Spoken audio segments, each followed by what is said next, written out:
আসসালামু আলাইকুম viewers. Hello কারিগর থেকে আপনাদের সকলকে স্বাগতম।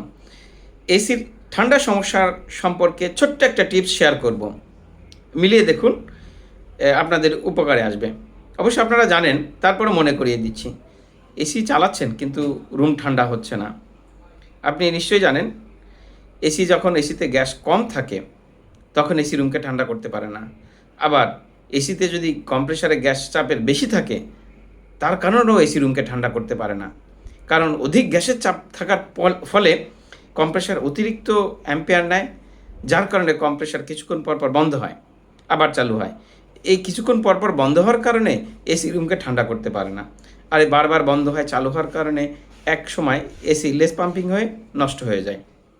এর থেকে বাঁচার উপায় হচ্ছে, যদি এভাবে বারবার বন্ধ হয়, চালু হয়, অবশ্যই আপনি টেকনিশিয়ানকে কল করবেন। টেকনিশিয়ানকে দ্বারা দেখাবেন এসির কম্প্রেসারের হেলথ।